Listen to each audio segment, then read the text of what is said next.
Bonjour tout le monde, c'est Yannick. Ça y est, les Galaxy S23 viennent d'être lancés, avec des bonnes nouvelles j'ai envie de dire, et d'autres un peu moins réjouissantes. Voici mon résumé rapide des annonces. Il y a du changement concernant le design des S23 et S23 Plus par rapport à l'an passé. Concernant le S23 Ultra, rien ne bouge dans les grandes lignes. Les leaks avaient vu juste puisque ça fait un petit moment qu'on avait pu en avoir un bel aperçu. Donc, concernant le S23 Ultra, le design évolue très peu. L'écran est moins incurvé sur les côtés, le S23 Ultra ne révolutionne pas la formule. Sur les 5 objectifs photo à l'arrière, seuls 2 ne semblent pas dépasser de la coque. Le S Pen trouve sa place dans son logement dédié, ce n'est pas le même modèle que l'an passé. L'écran et le dos du S23 Ultra profitent d'une protection Gorilla Glass Victus 2, de quoi rassurer les moins délicats d'entre nous. L'Ultra marque sa différence avec ses petits frères, notamment au niveau des angles, qui sont un petit peu plus obtus comme on peut le voir. Les S23 et S23 Plus de leur côté évoluent par rapport à l'an passé. Les objectifs proéminents du bloc photo sont intégrés séparément les uns des autres, une manière de marquer leur différence par rapport au S22. Cela rend l'ensemble plus plat qu'auparavant. Le S23 Ultra a droit à ce qui se fait de mieux en termes d'écran, un AMOLED LTPO 120 Hz de 6,8 pouces, bénéficiant d'une luminosité maximale de 1750 nits. Idéal pour une utilisation en plein soleil, il y a le choix entre Full HD+, et QHD+. Autour maintenant des S23 et S23 Plus qui rejoignent le S23 Ultra sur certaines caractéristiques de leurs écrans de 6,1 pouces et 6,6 respectivement. Notamment au niveau de la luminosité. Il possède un mode adaptatif de 48 à 120 Hz. Voici les coloris disponibles également, blanc, vert, rose, il y en a un peu pour tous les goûts. Ce n'est pas un secret, Samsung a abandonné sa solution Exynos pour se tourner vers Qualcomm et son super Snapdragon 8 Gen 2. C'est sans doute une excellente nouvelle. C'est la puce phare de ce début d'année 2023. J'ai pu la tester pendant un gros mois et je suis curieux de voir comment s'en sortent les Galaxy S23. Est-ce que le constat sera le même? Apparemment, Samsung a travaillé avec Qualcomm, bien qu'il semblerait que le fruit de cette collaboration porte davantage sur la photo que sur les performances. J'aurai l'occasion en tout cas de vérifier ça très prochainement et de faire un petit comparatif. En tout cas, ça fait du bien de voir autre chose qu'un Exynos, que je trouvais moins sexy que les Snapdragon. Au-delà de ça, on retrouve de la LPDDR5X et de l'UFS 4.0, dont j'ai déjà pu vous donner un retour d'expérience avec le test du Xiaomi 13 Pro. Il n'y a que le S23 avec 128 Go de stockage qui conserve de l'UFS 3.1. Les S23 sont compatibles Wi-Fi 6E et Bluetooth 5.3. One UI 5.1 arrive avec quelques nouveautés, tout d'abord cosmétiques. Toujours plus de personnalisation, notamment en ce qui concerne les widgets et l'écran de verrouillage. J'avais déjà pu vous proposer un tour des principales nouveautés introduites avec One UI 5.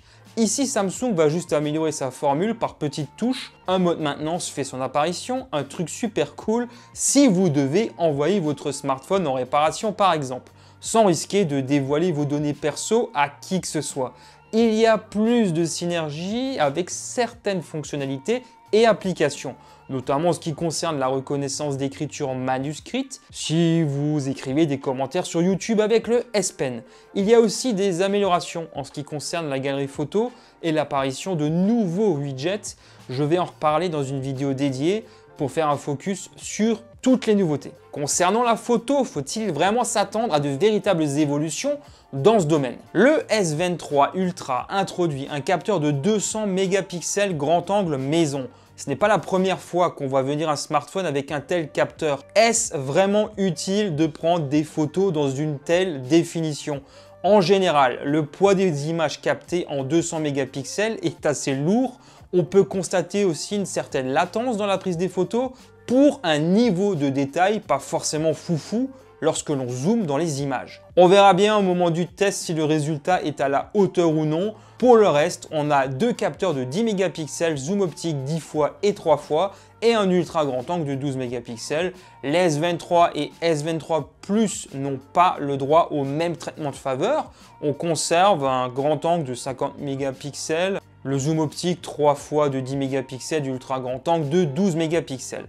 Comme souvent, j'ai envie de dire, Samsung insiste énormément sur les prouesses en matière de nightographie, c'est-à-dire les photos de nuit. Ce n'est pas tout, la mise au point est améliorée selon Samsung. Les 3 appareils profitent d'un capteur frontal de 12 mégapixels.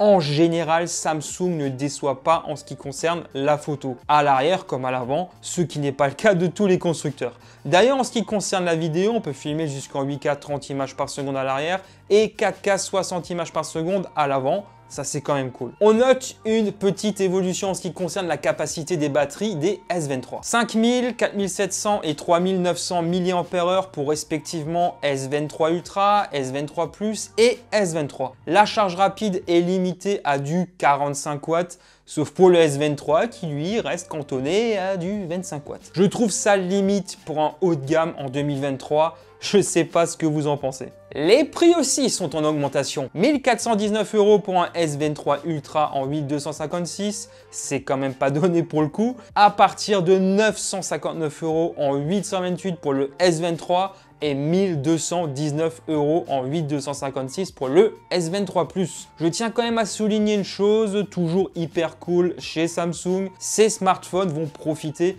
de 4 ans de mise à jour Android.